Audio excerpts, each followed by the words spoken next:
Today I thought I would film a quick wee TTC update for you.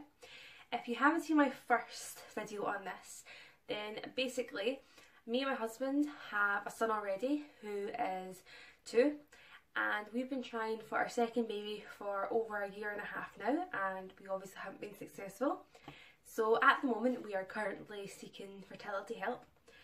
Now basically what they want to do is for 3 months they had to track if I was ovulating or not, then decide what steps to do. So this was my last month of tracking ovulation, and basically what that involved is going into the doctors at loads of different points in your cycle, and then them taking blood from you, and then they measure the progesterone level, and if the progesterone level is 30 or over, then good job, you've ovulated. If it's lower than that, then you haven't ovulated yet. And for month 1 I didn't ovulate, month 2 I did, and then this is my 3rd month and I found out that I hadn't ovulated. My score is about, well, between 1 and 15, it never gets up to 30. And this month has been crazy. This month has been probably the most up and down, draining month. Yeah, basically what happened was I had went in on day 21 of my cycle, and I normally have a cycle of like 28, 29 days. So I went in on day 21, sorry, and they said your blood levels were like at 1, and I was like, oh great, okay, like I haven't ovulated. So then I think about a day after that I started getting really bad cramps, and it felt like ovulation cramps. So I went and did ovulation test, and it was like positive, like so I never ever get like the lines where it's like the line is like so much darker than the control line, and this one was like, you know, so dark. So I was like, oh my god, maybe I'm ovulating late. So obviously got to work, and then I went back in about 5 days or something after that to get my blood tested, and they said it was a 15, and I was like, okay, that's cool, like maybe it's just gonna go up. So I went back in a few days after that and it was 15, and it basically just stayed at 15 until I got my period. So I don't really know what that positive OPK result was, but my levels obviously never got up high enough to support successful ovulation and fertilization. But what was probably the most crazy part of this was, for my whole life I have never ever had a late period unless it was when I was pregnant with Cody. So obviously since, well, I was on the pill before having Cody, so obviously I don't know if it was late because you'd be on the pill and then you'd be off for a week and you would get the period, and it used to come on like the same day every month and stuff. And then after I had Cody I started getting my periods about 6 weeks or something after he was born. So since that day it's always been bang on 28, 29 days. So it's never ever late, it's normally early by a day, and if, you know, or it's bang on time. But this month the witch decided that she was going to trick me, and I was 8 days late. So it's probably something to do with the fact that I didn't gear up to ovulate until later on in the cycle, because normally if you were to get a positive OPK you would think it would be in the middle of your cycle, whereas mine was at the end. So I totally get that. But then when you go in and you get your blood tests and they say, well, you haven't ovulated or your progesterone levels aren't high enough, and it's just kind of like, this doesn't make sense. So I was kind of half expecting that my period would come on time, and then that test that I did that was positive was just like a weird fluke or something like that, because obviously the hospital were saying that I hadn't ovulated, but the test was saying I had. So anyway, I think it was like on 3 days after my period hadn't came yet, I was like, I don't know what's going on, and then your mind starts playing tricks on you. You're like, oh, my boobs are sore, I have headaches, I have cramps, and you're just like, am I hungry than normal? Am I tired more than normal? And then you think, I'm pregnant. And then you say to yourself, Big Snow, calm down, damn it, you are probably just late because you ovulated late, even though the hospital say you haven't ovulated. So I just kept telling myself that, like, no, no, no, no, no, no. But honestly, your mind runs away from you, and I don't know if it's just me, but we've been trying, I think, what did I say it was? Something like 21 months or something. 21 months maybe, something like that we've been trying. And probably, 19 of them months I thought I was pregnant. And I say to myself, don't think you're pregnant, just like stop, stressing about it. But different things happen. Like, I never used to get sore boobs. Now I would get sore boobs and I would think, oh, that's a sign of pregnancy. But then I get my period. Then I started getting like side boob pains, which I never ever had before. But obviously I wasn't pregnant. Then I started getting like fur ball kind of things in my throat. Still not pregnant.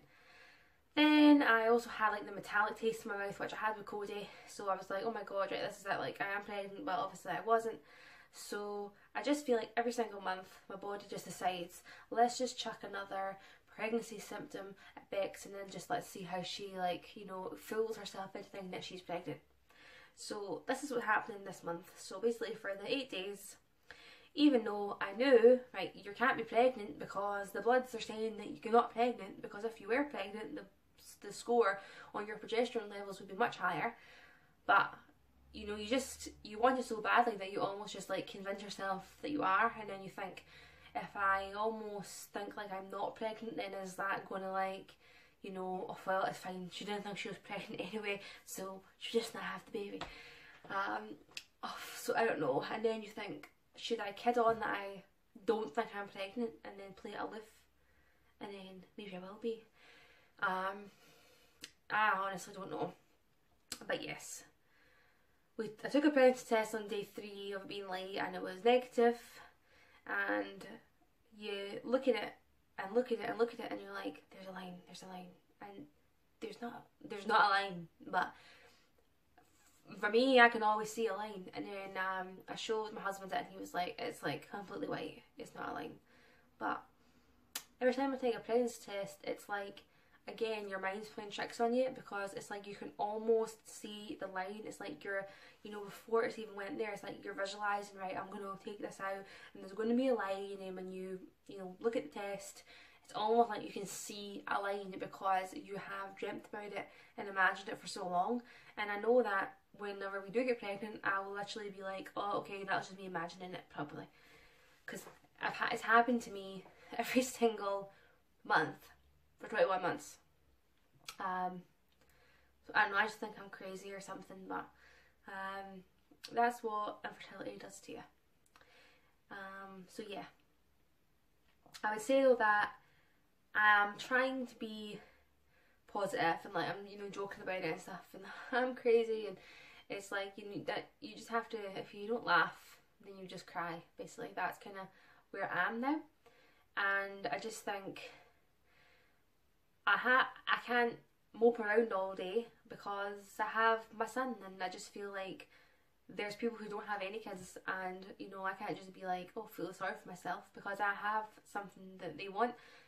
So then I feel like, am I being selfish for wanting another one so bad? Should I just be happy that I have my son, which I totally am, but it's just like it almost, like your mind is just gone. It's like you want it, but then you feel bad for wanting it so bad, and then you feel guilty for being upset that you aren't pregnant because you already have like a son that some person doesn't have. And then you think, I can't be a person who is like crying all the time and upset because people are going to think like, what's her deal, man? Like she's got a kid. But it does get to the point where you're just like, why does it have to be so hard? Like, I just don't get why it has to be so hard. This is going to sound well, not bad, but I always say to my husband, like, when you're out and you see all these kids, see all these people, and they have like 6 kids, and they're all like running around riot, and they don't look like you know, their mum doesn't know what she's doing with them, and it's like, give me all 6 of them kids and I will love them so, so much. But instead, someone has 6 kids who doesn't have the time of day for them. And I just want to have, like, I just want them. And it's like, why is the universe giving people all these kids who obviously have shown that they can't look after them? But then there's people who can't have any kids, and they are, you know, living examples that they would be the best parents ever. And that's, it kind of almost makes you feel like you're being punished. Like, I know it's stupid, but it almost makes you feel like, oh well, I had Cody, and obviously maybe I'm not doing a good job, so God's like, well, you or the universe, whoever, it's like, well, I'm not going to give her another one because she's already fucked up one. So, and you just think, no, like, I'm a good mum and I deserve to have another one. But then you just think, well, no, because there's people who are bad parents who neglect their children and abuse their children, and they seem to have no problem having loads of kids. I don't get it. I don't know anyone who wants to have a kid and can't, who you would think, well, just as well, because they would be shit parents. Everyone who suffers from infertility, you think, why are you the ones who are suffering from it? Because you're the ones who make the best parents. And I don't want to sound like big-headed or whatever, but because obviously I'm not the best parent, make mistakes and everything just like everyone else, but I just feel like I love Cody so much, and I would love him to have a brother or sister to grow up with, and I would love to have another one and I would just know I would just like love on them like 1000%. But then you have people who have kids and then they just like go and abandon them, and they're just knocking them out like left, right and centre. I don't know if that even makes sense, what I'm trying to say, but that's what it is. So I feel guilty for wanting another one so bad, because everyone keeps saying to me, well, you have Cody, and then I feel upset because I haven't got another one, and then I feel like guilty for Cody, like, are you going to grow up with no brothers or sisters? And then I feel angry that I see people that are having all these millions of children and aren't loving them. Oh, it just is confusing in my mind. But that's where we are, and in 2 weeks we're going to the doctors and we're going to meet with the fertility like specialist again, and then decide on what medication to go on. So that's what we're going to do, and then we'll do that I think for like 3 months or something, and fingers crossed we're pregnant. But what I'll do is I just thought I would update you on that just now, just so everyone knows, and then once I've been to the appointment in 2 weeks, and once I know like what I'm going on and things like that, then I will update you all again. But I just want to say to everyone who is trying hard for a baby, just keep going, and you're not the only ones who are suffering with it. Sometimes you feel like it's really lonely and like I don't know, you just want someone to say it's okay, I'm sorry, like that. That's what you want, I'm sorry. But no one says that. It's just, oh well, just count your blessings and you're so lucky you have all this. And I just want to say to everyone who is suffering with this that I'm sorry. I'm gonna try not to get upset, but I'm just sorry. It's just shit, isn't it? But you just got to keep going, because I know that it's worth it. It's totally worth it, and it doesn't matter how long it takes. You want to keep going until you get what you want, and that is what's going to make all of us the best parents ever, because we are going to know how hard it is to get that, and we are never ever going to let it go when the baby comes to us. So I'm sorry, and just try and do your best to stay positive. And I don't want to end on a bad note, so that's what we're going to do. Just keep moving forward, keep looking in the future, and just, yeah, we'll just see where we go. But like I said, I'll update you all when I've been back from the doctors in 2 weeks and see what. So I'll update you in 2 weeks, and if you want to like this video and if you want to subscribe to my channel as well, I would love that so much.